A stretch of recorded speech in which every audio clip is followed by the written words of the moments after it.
The American Foundation for Suicide Prevention tells us that suicide is a serious public health problem that takes an enormous toll on families, friends, classmates, co-workers, and entire communities, as well as on our military personnel and veterans. 40,600 Americans took their own lives in 2012. Suicide accounted for 12 deaths for every 100,000 people nationwide, making it the country's 10th leading cause of death. Now, unlike many other leading causes of death, suicide continues to claim more lives each year. Hello and welcome to a special edition of Healthy Connections. I'm Annetta Wilson, your host. Healthy Connections is a show dedicated to exploring a wide variety of topics, from prenatal care to Alzheimer's disease. And we do so with a wide variety of perspectives, from the professionals that help treat the syndromes to everyday people like you and me who may have personal experience dealing with these topics on a first-hand basis. Stay tuned for Healthy Connections.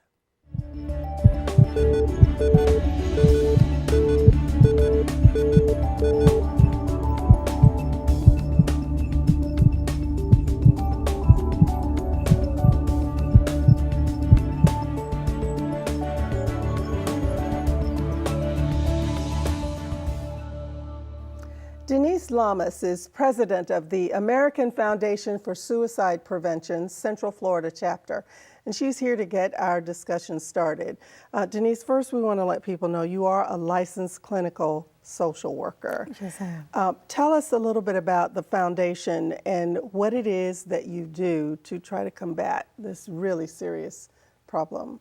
The American Foundation for Suicide Prevention is the largest nonprofit organization dedicated to fight against suicide. We dedicate 82% of our funds goes to education, survivors support, and we also do advocacy as well as research on suicide prevention and mental illness. So you cover the whole the whole gamut. We try to, yes. When we talk about the problem of suicide, is there a particular segment of the community that you see taking its life more than others? Well, suicide is very complex, and it goes across every social economic status. It goes across like every age, every race. It doesn't discriminate between anybody, and that's the sad part of it, that it touched many, many lives. So what happens? What are the factors that are involved? I mean, for every person who takes his or her life, we hear a story. Are there some things that you hear more often than not as to why this is such a big issue, and how big of an issue is it actually? One of the things that kind of open my mind is that 9 out of 10 people who die by suicide have a mental illness by the time of their death. And if we can go and talk to those people, if we can go and prevent that and work with the illness, because mental illness is treatable. If those people can get somebody that they can talk to, they can go to a psychiatrist, they can go to a mental health professional, I believe that suicide can be decreased. So there have to be signs that you can watch for people who are listening right now, who may have a loved one who is battling this problem. What should you look for? As I said before, suicide is very complex, and it's not only one thing that we can pinpoint that the person is going to die by suicide because only one thing. But some of the factors is mental illness. If somebody in the family have died by suicide, they have a higher risk. If they have attempted suicide, they have a higher risk as well. If you see someone who is hopeless, helplessness, they feel that they are a burden to someone else, isolation, taking risky behaviors, drinking too much, or using drugs, or being promiscuous for the teenagers or adolescents, as well as for adults, you can see the behavior that change. Are you noticing one age group that tends to take its own life more than another? It varies, and Okay. it's really hard to discuss, because for college students, it's actually the second cause of death. For The teenage, second cause of death among college students? it is the second cause of death Wow. among college students is suicide, and it's really sad. It's the third leading cause for adolescents, 15s or 15 to 18. Now, for parents who are listening, that's some pretty frightening news. It is. It Is is there- for anybody, you know, Yeah. because even only one life is too many lives. Absolutely. Especially when if we educate and we look for help, it could be decreased and we can prevent it. And that's our goal as the American Foundation for Suicide Prevention. Now, you mentioned education a couple of times. What is it that you want people to know? The warning signs, what signs can I look for? And when you have the warning signs, then what can I do? If I have a friend, or if I have a children, or if I have a coworker that is suffering from depression is treatable. Mental health is treatable. You can go and get a mental health professional, as well as you can get medication if you need it. So if we treat those, we can prevent suicide, and that's our goal, education on those areas. Okay, we mentioned college students, we mentioned adolescents. What about other age groups? With the elderly, it was very interesting, the statistics that last year, the over 85 of years old were the people who lost their life the most.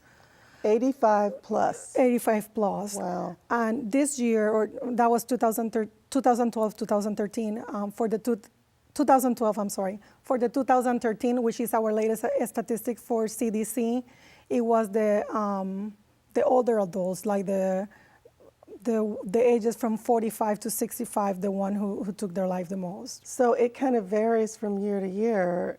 Do you have an explanation for that? We don't have an explanation for that.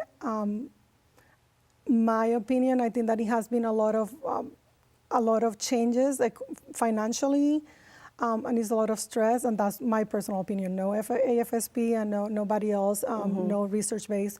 My opinion that I think that the financial situation, Economics. Yes. So what's the first thing someone should do if they're concerned and they are even thinking about taking their own life, or they're concerned because someone they know and care about has been displaying behaviors that are raising a red flag? What's the first thing people should do? First thing people should do is talk to the person. If I know that my friend is depressed, or I suspect that person is thinking about suicide, talk about that. It's a stigma, still a taboo, but as more as we talk about it, as easier as it's gonna get. And it research-based that people who die by suicide or who has attempted suicide, they wanna talk about it. They just feel that pain and they don't know if people will understand. So make that conversation happening. Once you have that, be calm, be non-judgmental. Once you have that part, if the person is suicidal, if it's in imminent dangers that they have a plan and they want to die by suicide, we can call 911. Actually, we should call 911. That's the things that you should do for the person to be evaluated.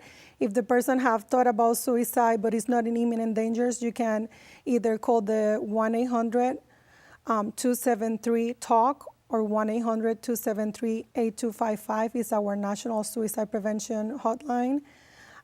It can also take him to or take her to psychiatrist or to a mental health professional. But at the very least, have the conversation, Oh, yes. Find out what's going on with them. And if you can't dial any other number, you can always dial 911. Yes. Because I think one of the worst things that happens to people who lose someone by suicide is if only I had done something, could I have, why didn't I notice?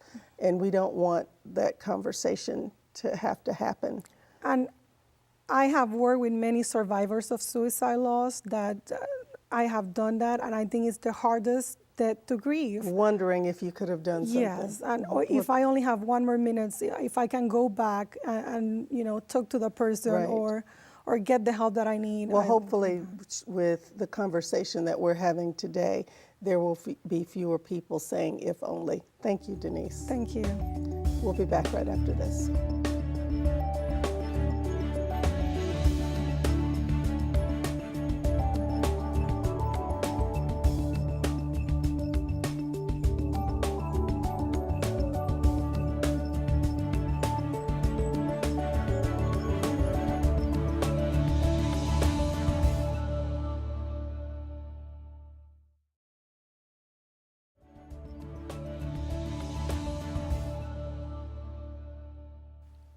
A major demographic that is having trouble with high suicide rates, our nation's veterans.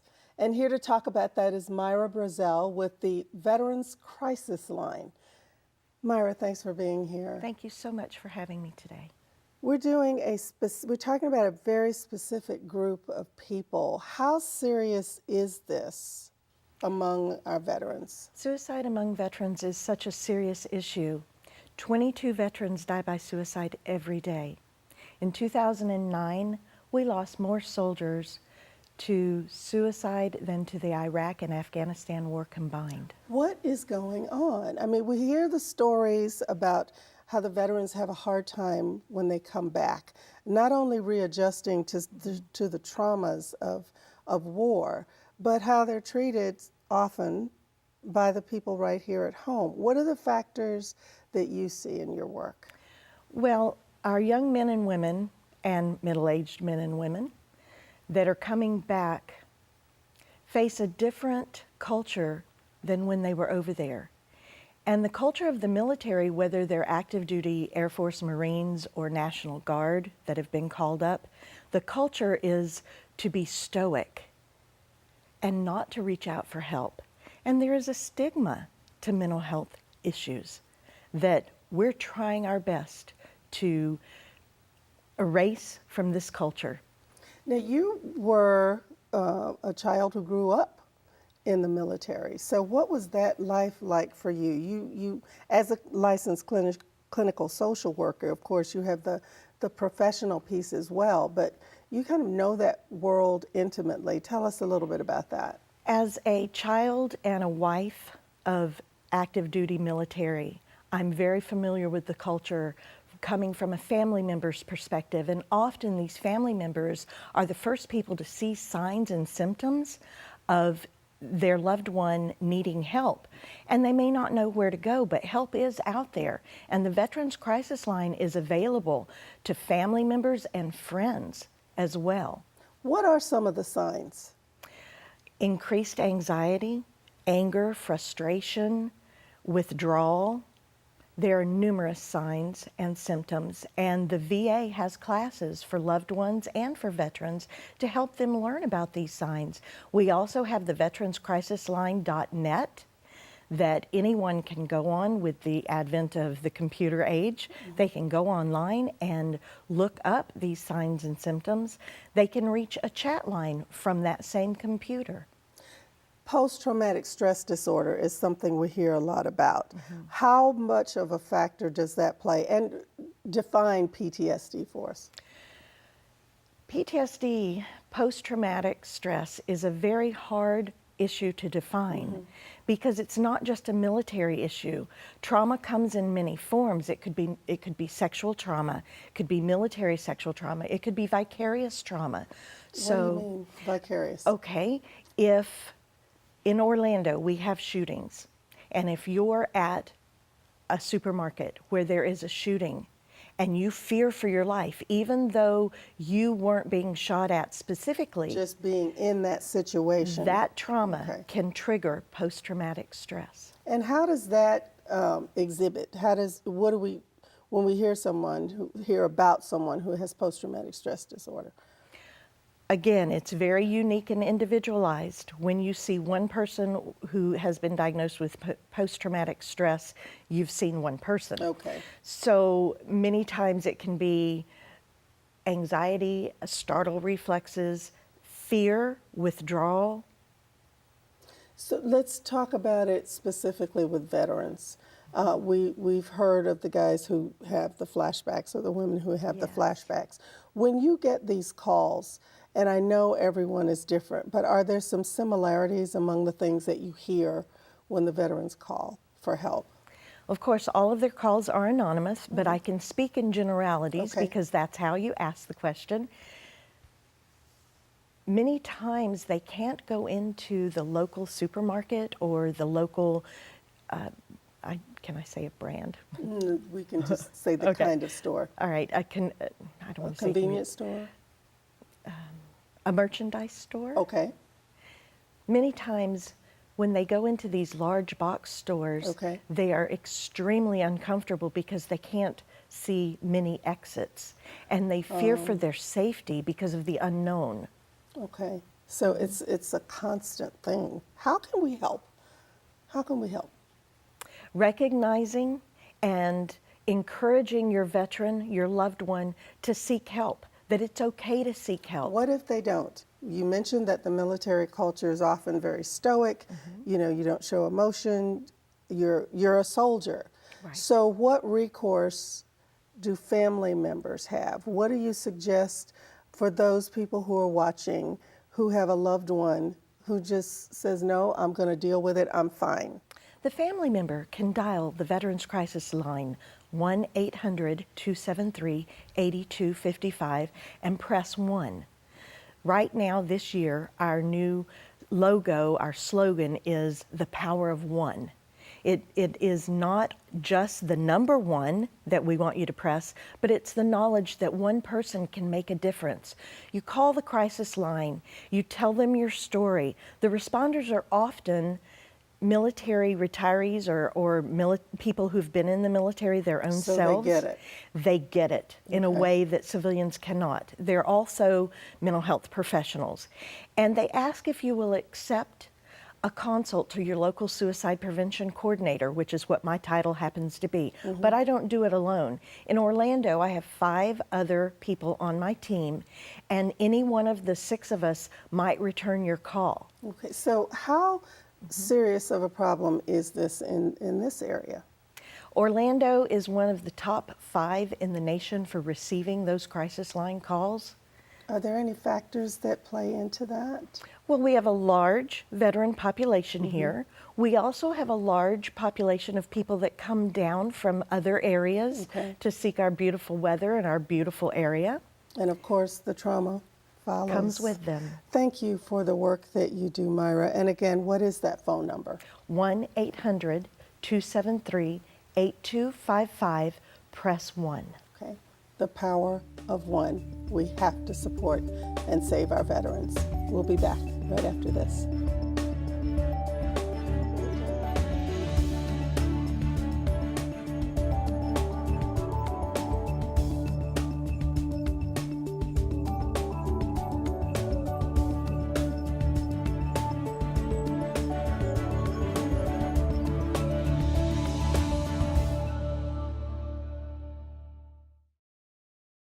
Suicide is not a topic that most people like to talk about, but it's only through discussion and education and knowing what signs to look for that we can hopefully make a dent in the numbers that keep rising every year.